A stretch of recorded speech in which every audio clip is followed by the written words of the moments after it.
Parliament ఎన్నికలలో BJP గట్టెక్కేనా? తెలంగాణలో కమలం కనుమరుగు కానుందా?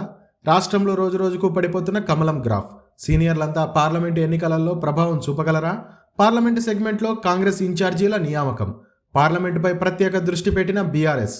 బీజేపీలో కనిపించని పార్లమెంట్ ఎన్నికల హడావిడి.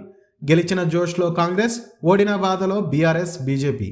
పార్లమెంట్ ఎన్నికలలో ఎవరి సత్తా ఏంటో వేచి చూద్దాం. దేశవ్యాప్తంగా బీజేపీ గాలి వీస్తున్న సమయంలో తెలంగాణ రాష్ట్రంలో జరిగిన సార్వత్రిక ఎన్నికలలో భారతీయ జనతా పార్టీ తన ప్రభావం చూపలేకపోయింది.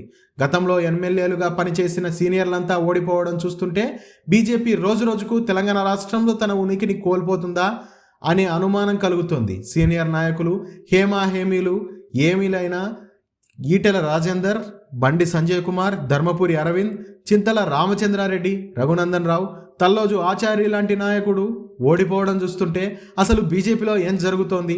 నాయకుల మధ్యన సమన్వయ లోపం కొట్టొచ్చినట్లుగా కనపడుతోందని పలువురు సీనియర్ నాయకులు అభిప్రాయపడుతున్నారు. నాయకత్వ లోపంతోనే అసెంబ్లీ ఎన్నికలలో గెలవలేకపోయిందని రాష్ట్రంలోని బీజేపీ కార్యకర్తలు ఆవేదన వ్యక్తం చేస్తున్నారు. కార్యకర్తలుగా ఎన్నో ఏళ్లుగా బీజేపీ పార్టీకి పనిచేస్తున్నామని మొన్న జరిగిన ఎన్నికలలో సీనియర్ నాయకులు అంతా ఓటమి చెంది కార్యకర్తల మనోభావాలను దెబ్బతీశారని బాధపడుతున్నారు. రాబోయే పార్లమెంటు ఎన్నికలలో తెలంగాణలో బీజేపీ పార్టీ గట్టెక్కేనా అనే అనుమానం కలుగుతోందని పలువురు మేధావులు ఆవేదన వ్యక్తం చేస్తున్నారు. రాష్ట్రంలో పడిపోతున్న బీజేపీ గ్రాఫ్. ఇప్పుడున్న పరిస్థితులలో రాష్ట్రంలో భారతీయ జనతా పార్టీ రోజురోజుకు తన ఉనికిని కోల్పోయే పరిస్థితులు నెలకొన్నాయి. ముఖ్యంగా తెలంగాణ ప్రజలు గతంలో బీజేపీపై ఒక నమ్మకాన్ని కలిగి ఉన్నారు. కానీ కేంద్రంలో ఉన్న బీజేపీ ప్రభుత్వం రాష్ట్రంలోని ప్రజలను పట్టి పీడుస్తున్న భారత రాష్ట్ర సమితిని నిలువరించలేకపోయింది. కేసీఆర్ చేసిన రాక్షస పాలనను అడ్డుకోకపోగా బీజేపీ, బీఆర్ఎస్ ఒకటే అనే సంకేతాలను ప్రజల మనసులో నాటుకునేలా వ్యవహరించిందని ప్రజలు బహిరంగంగానే కేంద్ర ప్రభుత్వాన్ని విమర్శించారు. లిక్కర్ స్కామ్లో కల్వకుంట్ల కవిత అరెస్టు చేయకపోవడం, కేసీఆర్ ప్రభుత్వం నిర్మించిన కాళేశ్వరంపై ఎన్నో ఫిర్యాదులు వచ్చినా చర్యలు చేపట్టలేకపోవడం, కేసీఆర్ ప్రభుత్వం 9.5 ఏళ్లుగా చేసిన అక్రమాలు, అరాచకాలు, దురాగతాలను పలువురు సామాజిక కార్యకర్తలు ఆధారాలతో సహా కేంద్ర ప్రభుత్వానికి అందించినప్పటికీ బీఆర్ఎస్ ప్రభుత్వంపై కేంద్ర దర్యాప్తు సంస్థల్లో విచారణ చేపట్టకుండా నాంచుడు ధోరణి కనబరించిందని, ఇలాంటివి జరుగుతున్న కేసీఆర్ ప్రభుత్వం చేసిన అవినీతిపై మాటల వరకే పరిమితమైంది అని విమర్శించారు. వాటిపై ఎక్కడా చర్యలు చేపట్టకపోవడం, ఇవన్నీ కూడా తెలంగాణ ప్రజల మనోభావాలను దెబ్బతీశాయి. పార్టీ అధ్యక్షుడిని మార్చడం రాష్ట్రంలో బీజేపీ పార్టీ దెబ్బతినడానికి కారణమయ్యాయి.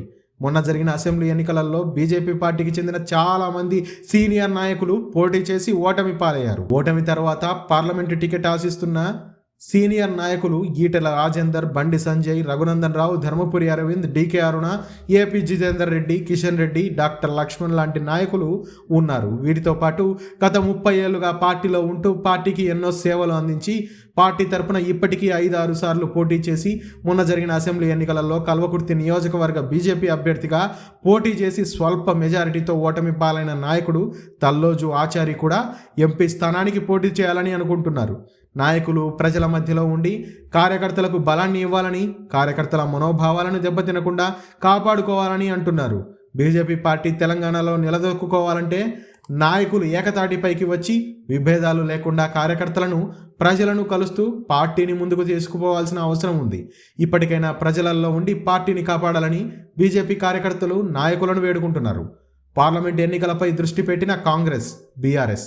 అసెంబ్లీ ఎన్నికలలో గెలిచిన జోష్ మీద ఉన్న కాంగ్రెస్ పార్టీ పార్లమెంటు సెగ్మెంట్ వారీగా ఇన్ఛార్జీలను నియమించారు.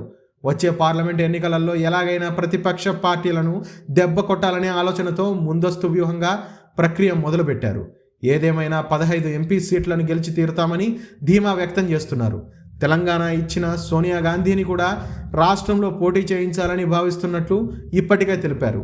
భారత రాష్ట్ర సమితి కూడా ఇప్పటికే అసెంబ్లీ ఎన్నికలలో ఓడిపోయి పరువు పోయిందని, ఎలాగైనా పార్లమెంట్లో అత్యధిక స్థానాలు గెలుపొంది పరువు నిలబెట్టుకోవాలని ఆ దిశగా వారు ప్రయత్నాలు కూడా కొనసాగిస్తున్నట్లు సమాచారం. తెలంగాణ రాష్ట్రంలో గెలిచిన జోష్లో కాంగ్రెస్ పార్టీ ఉంటే ఓడిపోయిన కసితో బీఆర్ఎస్, బీజేపీ పార్టీలు ఉన్నాయి. బీజేపీలో ఎక్కడా కనపడని పార్లమెంట్ ఎన్నికల హడావిడి. రాబోయే పార్లమెంట్ ఎన్నికలలో బీజేపీ పార్టీ ఎలా ముందుకు పోతుందో చూడాలి. ఎక్కడ కూడా పార్టీలో ఆ హడావిడి కనబడడం లేదని ద్వితీయ శ్రేణి నాయకులు వాపోతున్నారు. సీనియర్ నాయకులంతా కలిసికట్టుగా పనిచేయాలని అంటున్నారు. అదేవిధంగా రాష్ట్రంలో అధ్యక్షుల మార్పు జరిగితే పార్టీ గట్టెక్కే అవకాశాలు ఉంటాయని కార్యకర్తలు అభిప్రాయపడుతున్నారు. అసెంబ్లీ ఎన్నికలలో గెలిచిన జోష్లో ఉన్న కాంగ్రెస్, ఓడిపోయిన బీజేపీ, బీఆర్ఎస్ పార్టీలలో ఎవరు సత్తా చాటుతారో వేచి చూద్దాం.